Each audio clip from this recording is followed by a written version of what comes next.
নমস্কার, সকলকে স্বাগত। আজ আমি প্রায় 1 মাস হয়ে গেল ঠাকুরমা স্বামীজির কথা পাঠ করা থেকে বিরত ছিলাম। আমাদের বিভিন্ন অনুষ্ঠান, উৎসব, পূজা শেষ হয়ে গেল। আমরা সকলেই যে যার কর্মস্থলে ফিরে এসেছি, কাজে যোগদান করেছি। আমিও সেই মতো সকলকে আবার নতুন করে ঠাকুরমা স্বামীজির কথা পাঠ করে শোনাব। সকলকে শুভেচ্ছা, স্বাগত। আশা করি সকলেই ভালো আছেন। আমাদের তো ভালো থাকতেই হবে। ঠাকুরমা স্বামীজির নাম আমরা সকালে উঠে করেছি, সুতরাং আমাদের ঠাকুরমা স্বামীজি অবশ্যই আশীর্বাদ করবেন, আমরা যেন সকলেই ভালো থাকি। দেবীর বোধন। জননীং শারদাং দেবীং রামকৃষ্ণং জগদ্গুরুং পাদপদ্মে তয়ো শ্রিত্বা প্রণমামি মুহুর্মুহুঃ। জয়রামবাটিতে পুনরাগতা শ্রীমা দেখিলেন পল্লীশ্রী পূর্বের ন্যায় আছে। জনক জননী, ভ্রাতা ভগিনী, আত্মীয় স্বজনের স্নেহ প্রীতি সমভাবেই রহিয়াছে। দৈনন্দিন কর্মপ্রবাহ, আলাপ আলোচনা আগের মতোই চলিতেছে, কিন্তু তবু প্রাণের নির্ভীত কোণে কোন অস্ফুট ব্যথা যেন মাঝে মাঝে গুমরাইয়া উঠিতেছে। কামারপুকুরে যে দৈব আনন্দের অধিকারিণী তিনি হইয়াছিলেন, তাহার স্মৃতি অবিরাম অন্তরে জাগ্রত থাকিয়া, অথচ বাহিরে উহার কোনো প্রতিচ্ছবি দেখিতে না পাইয়া পদে পদে ব্যাহত হইতে লাগিল। মা যখন বিবাহের পর ঠাকুর দক্ষিণেশ্বরে চলে গেলেন, রানী রাসমণির ভবতারিণী মন্দিরে গিয়ে তিনি পূজা পাঠ করতে লাগলেন।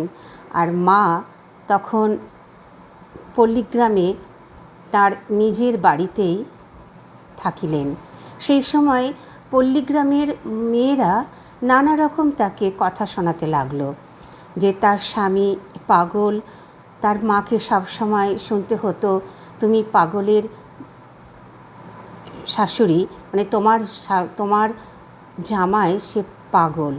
এই কথা শুনতে শুনতে মা অস্থির হয়ে পড়তেন মনে মনে, যে এই কথা কেন মানুষে বলে।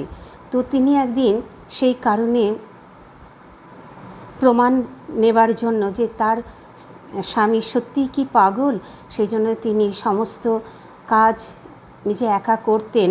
মানে কোনো দিন কোনো মেয়ের সাথে গল্পগুজব করতেন না, যে পাছে এসব কথা শুনে তার মনটা আরও কষ্ট পায়। সেই জন্য তিনি একা একা স্থির করলেন যে তিনি চলে যাবেন দক্ষিণেশ্বরে। কিন্তু তার সঙ্গে কিছু সঙ্গী এবং তার পিতা তার সাথে সেইখানে দক্ষিণেশ্বরে তার সঙ্গী হলেন। এই সময় কি হয়েছিল ঘটনা, সেটাই আমরা এখন পাঠ করব। জয়রামবাটি হইতে আগত সকলে যখন দক্ষিণেশ্বরে গঙ্গার ঘাটে নামিতেছেন, তখন শ্রীমা শুনিতে পাইলেন ঠাকুর বলিতেছেন, ও হৃদু, বারবেলা নাই তো রে, প্রথমবার আসছে।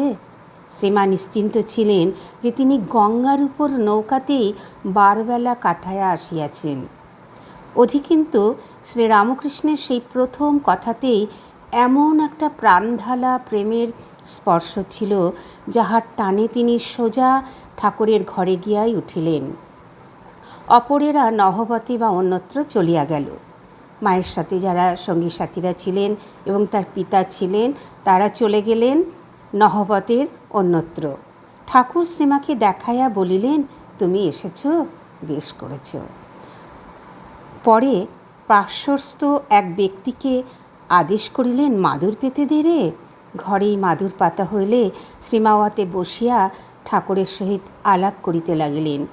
ঠাকুর যখন জানিলেন যে শ্রীমা পীড়িতা, মাঝখানে আসার পথে মায়ের জ্বর হয়েছিল এবং সেই কথাটাই তিনি বলছেন যে যখন জানতে পারলেন ঠাকুর যে মা পীড়িতা, তখন তিনি তার সুচিকিৎসার ব্যবস্থা করিলেন এবং সুখ সুবিধার চিন্তায় অতিমাত্র উৎকণ্ঠিত হইয়া তিনি সখেদে বারংবার বলিতে লাগিলেন, তুমি এতদিনে এলে, এখন কি আর আমার সেজবাবু মথুরবাবু আছে যে তোমার যত্ন হবে?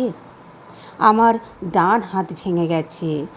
তখন কয়েক মাস হয় 16 জুলাই 1871 খ্রিস্টাব্দ, দক্ষিণেশ্বরের কালীবাটির প্রতিষ্ঠাত্রী রানী রাসমণির জামাতা ও শ্রীরামকৃষ্ণের প্রথম রসদ্দার মথুরনাথ দেহত্যাগ করিয়াছেন।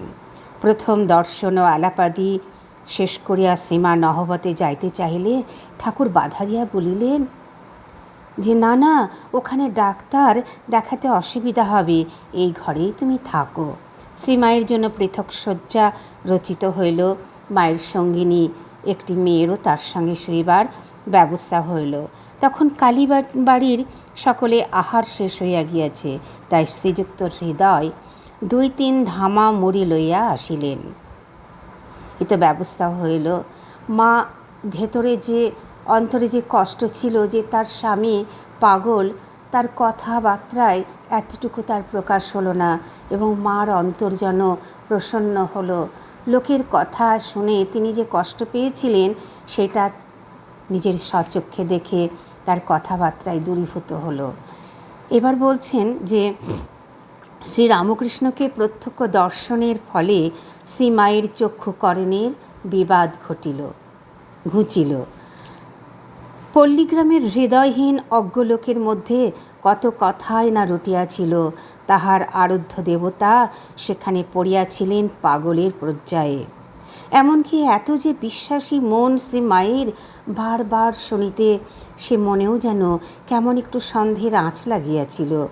কিন্তু আজ তিনি দেখিলেন যে দেবতাই আছেন।